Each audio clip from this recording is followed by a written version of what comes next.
My name's Joanna Joy and welcome to my blog. Today I am going to be talking to you about sibling relationships and healing those sibling relationships. So the reason that I'm focusing on this topic today, I wasn't planning on focusing on sibling relationships, but I attended the Leeds Red Tent last night, which I helped to organise and run. And we always have a check-in where everybody can say how they're doing and what's going on for them. And it was a theme really that came up within that check-in around siblings and difficult or challenging sibling relationships that were going on for people. And I so often find we meet in our Red Tent group every month at the full moon, round about the full moon. And it's always really interesting to listen to everybody's check-in, initial sharing and introductions, because you so often see themes and patterns coming out of that space really, which for me as a practitioner helps me to understand the ebbs and the flows of the energetics that are going on within our collective experience. So yeah, I'm going to talk about sibling relationships because this came up as a really strong theme yesterday. And it's also a bit of a tricky one for me because I'm an only child and I don't have any siblings. So yeah, I don't really feel like I'm an expert in the experiential side of being a sibling. However, I have worked with quite a lot of people on their sibling relationships, my clients. I've done one-to-one healing work with my clients around this. And I also have 3 children. So I witness their sibling relationships playing out at home all the time. And they're still quite small. They're 2, 4 and 6. So yeah, watching that dynamic change and ebb and flow and grow and evolve is a really fascinating process. And also somewhat traumatic when they are fighting so much and really not getting on. So for myself as an only child, I always yearned for a sibling. I always kind of felt like I should have had a brother, felt like there was a brother missing in my life, and I've sought to try and find that brother in lots of friendships that I've had. And I used to say to my mum, I want another brother or sister, and she was not up for having any more children for her own reasons. And she used to say to me, yeah, but you don't know what having a brother or sister is like. And she has a brother and a sister. And she used to say, I don't get on with my brother or sister. My brother used to do horrible things to me when I was young. And there's really not a lot of love lost between them. So this whole idea of there being an idyllic sibling relationship, I think it's quite rare actually. I have seen it happen a few times with people that I know, but I think for the most part sibling relationships can be incredibly challenging. So I'm going to talk a little bit about that from the context that I come at it from, which is from a shamanic healing perspective. Because I think that the techniques and the concepts and the practices that we use within shamanic healing can be very helpful to understand any kind of relationship dynamic, not just sibling relationships, but parent-children relationships and partnerships and friendships. So what in the work that I do with my clients, we can start any kind of healing work, particularly in terms of challenging relationships, with working on the here and now stuff. And in those situations, when there is difficult relationship dynamic going on, or where there's been any kind of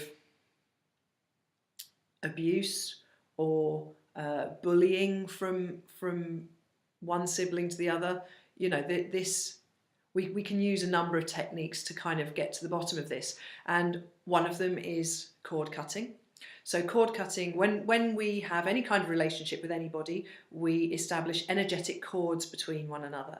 And we can have both positive cords and also negative cords. The positive cords are based on giving and sharing our energy with the other person, and for that to be mutually returned, and that dynamic is mutually empowering for both people. So you share and you grow and you learn and you build a good relationship with one another.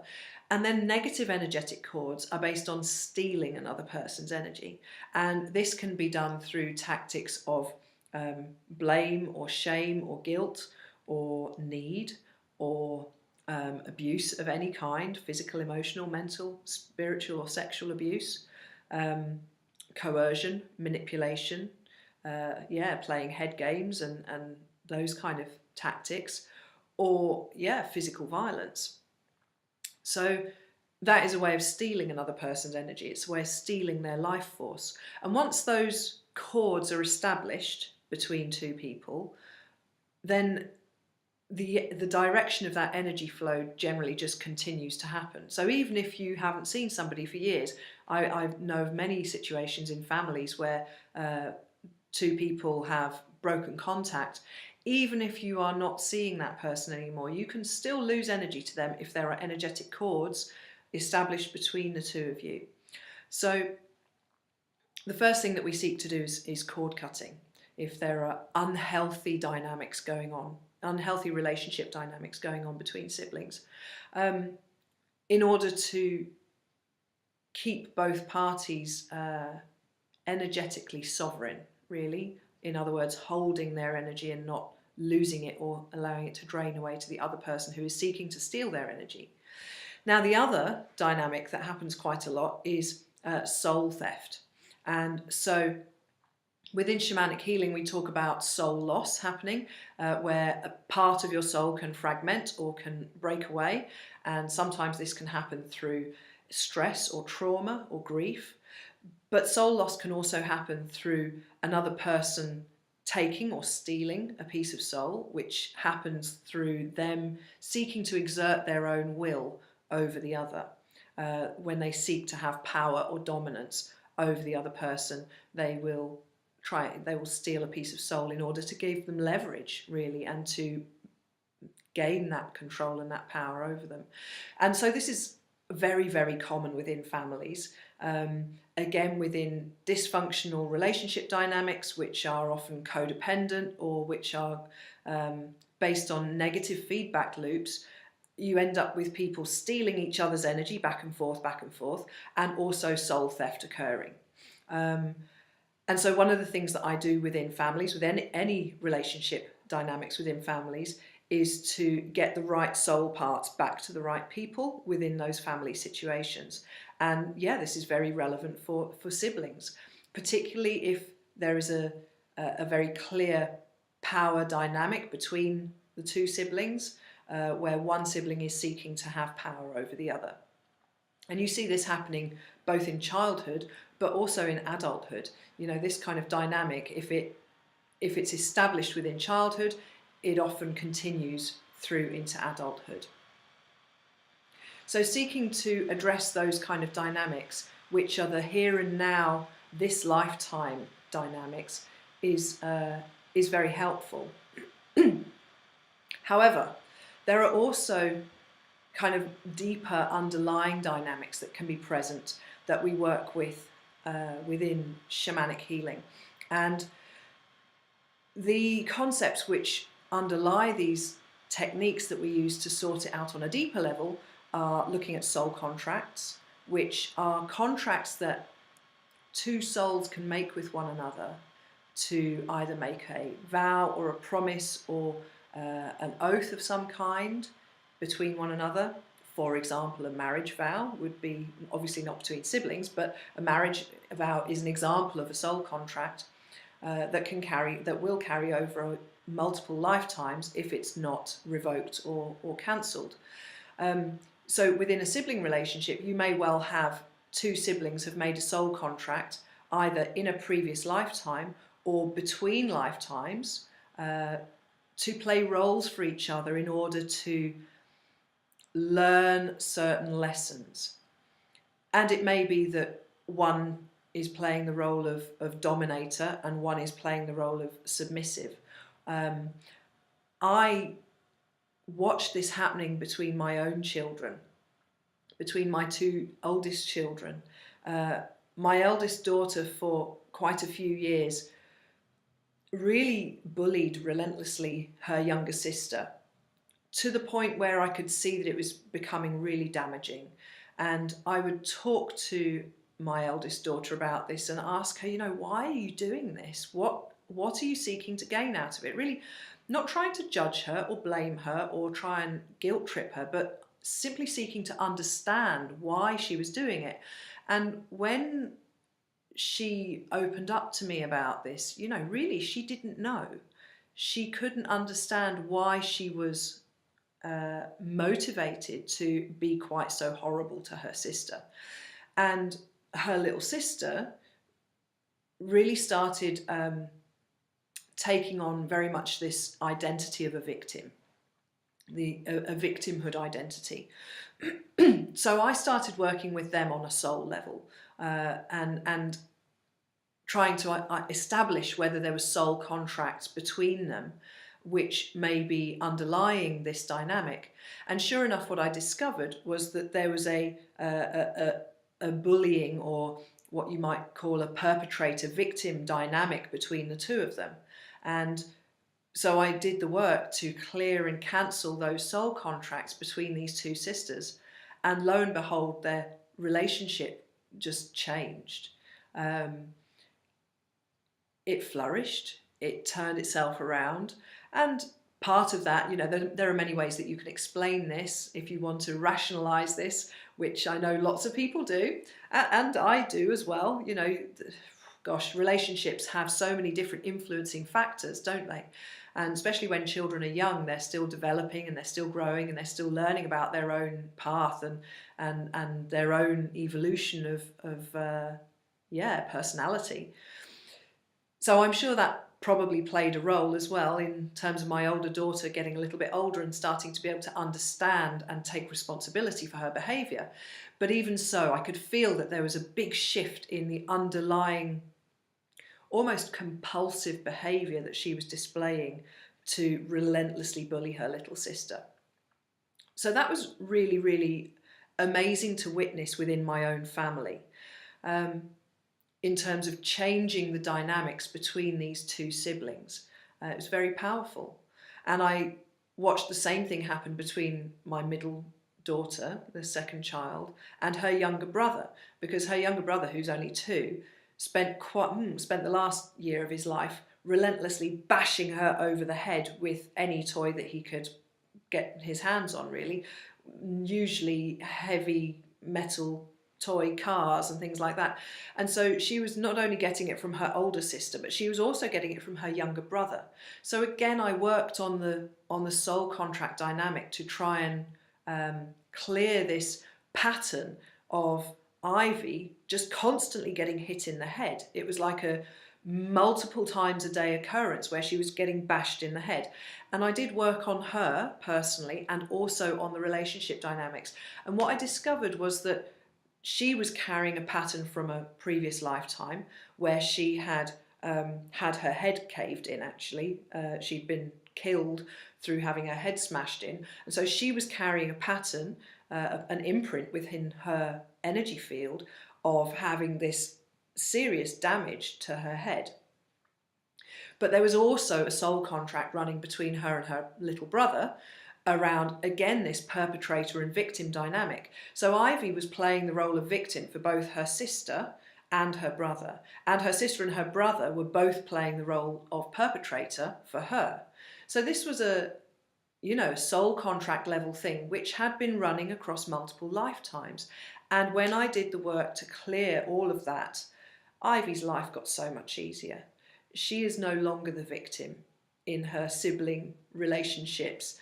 She hasn't been bashed in the head by her brother for quite a long time, and her sister is now being very nice to her. But the tables have turned and Ivy has summoned her power and is now, releasing her wrath really upon her brother and sister for all of this abuse that she's endured for 3 or 4 years. So, this is just an example to give you around how you can shift underlying patterns which present themselves as dysfunctional relationship patterns. I want to talk a little bit about some examples of my clients as well, that they've brought relationship dynamic issues to the work that I've done with them. And there was one particular client of mine who, her and her brother had endured horrific abuse. And they had actually given a piece of, they had each given a piece of their soul to the other to look after it, to protect it, to try and, they were trying to protect each other when they were both being badly abused. And this was a very emotional journey to witness and to hold for my client, as she and her brother returned those soul parts to one another. And the information that came out of that exchange was that they had sought to swap soul parts because they felt that it was safer to hold each other's soul parts rather than their own, because they were so scared. So siblings can share soul energy, if you like, or protect one another's soul parts if they're in situations of abuse within a family dynamic, within family situation. So there's all sorts of ways that we can address these kind of challenging relationship dynamics within families. And one of the other techniques that I work with a lot, one of the other practices that we engage in shamanic healing, is to work on an ancestral level, to look back through the ancestral line and to look for patterns that are repeating through multiple generations. Because quite often you can find a symptom in the people of this generation, of your client's generation, and if there is a repeated pattern where that's happened several times through previous generations because their mother or their father exhibited it, or the grandparents exhibited it, or further back, then you can start to track and trace these behaviour dynamics, or the patterns of these behaviour dysfunctions back through the ancestral line. And if you can track it to where it first started, and often it starts with a trauma experienced by an ancestor, then that can undo the dysfunction that then travels down the line into the people in the here and now. So I'll tell you a little story, and again from one of my clients, who she had come with a difficult dynamic between two brothers that were in her family, and these two brothers were both suicidal. And so I did some healing work some ancestral healing work to trace these suicidal patterns. And what I found was that these brothers had reincarnated from further back in the ancestral line into this lifetime together as brothers, because they had been brothers in a previous lifetime on their ancestral line, which means that they were their own kind of great grandparents about 6 generations back. So this is where past life patterns that we carry through from previous lifetimes and ancestral patterns often cross over, and they can entangle with one another like this. I so often find this happening in both the ancestral healing work that I do with people and also the past life stuff, is we have crossover happening. And so ancestors from however many generations back down the line can reincarnate into further into down the ancestral line into the here and now, and carry with them these patterns from their past lifetime, which has also travelled down the ancestral line. So anyway, these two brothers who were suicidal had been brothers in this previous lifetime, further back down their ancestral line. And as children, one of the brothers I was shown in the journey that I did for them a mushroom, and I was told that it was a poisoned mushroom. And I saw one of the brothers giving this poisoned mushroom to the other brother, and the other brother ate it and died. And then the brother who had given him the mushroom, I mean, they were children. He didn't know that this was going to happen neither of them knew that this was going to happen. But the poisoned mushroom killed the one brother, and then the other brother lived with that guilt for his life. I mean, the trauma that it created within his family was immense, and that passed down the line. But also he lived with that guilt and ended up killing himself because of the guilt that he had killed his brother. And so then he and his brother reincarnated back into this lifetime so that they could address that pattern, that dysfunction, that trauma, and resolve it. So this is what I see happening so often in my client work, is these patterns repeating. It's about repeating patterns, and when patterns repeat into our lifetime in the here and now, we have to look at what started it, what caused it, what was the beginning of it. So I hope that this gives you a little bit of a contextual background as to why there can be such challenging and dysfunctional relationship patterns happening within families. And I'm focusing particularly today on sibling relationships, but this goes equally for parent-child relationships. And yeah, we're all here to learn about these different lessons of life. And so what I find with shamanic healing work is that so often it seeks to redress these issues at the beginning, at the causal level. We're not just looking to heal the symptoms of it, we're looking to undo it right back to the cause. And as so often happens within shamanic healing work, this is undoing it back to the level of the soul, which is eternal, which is reincarnating across multiple lifetimes, and also through the ancestral lines. So I hope this has given you a little bit of background as to some of the techniques that I work with to address relationship dynamics, difficult relationship dynamics, abusive relationship dynamics, challenging relationship dynamics within families. Yeah. Now, I mean, this goes across the board for men and women. Obviously, the majority of my clients are women, and as many of you will know, I specialise in female healing and the healing of women and the healing of wombs and the healing of female trauma and the woundings of womanhood.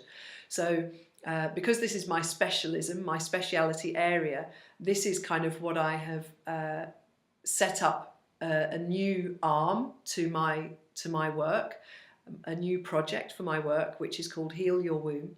And this is a toolkit of shamanic healing techniques. It's a DIY, do-it-yourself toolkit of shamanic healing techniques that you can learn for yourself so that you can work on your own healing for whatever issues that you have going on for you.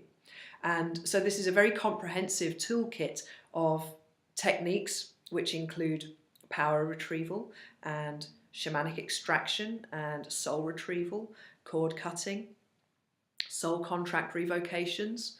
It also includes ancestral healing practices and compassionate spirit release, removing the spirits of the dead and entities from your energy field.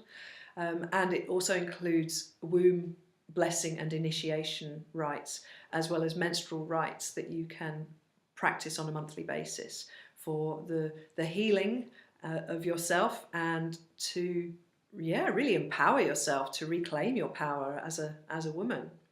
So if this rings your bell, if this interests you, then I encourage you to come and join the Heal Your Womb Facebook group, where we have lots of in-depth discussions around all of this kind of stuff, particularly focusing on the female journey and both the challenges and the power of that.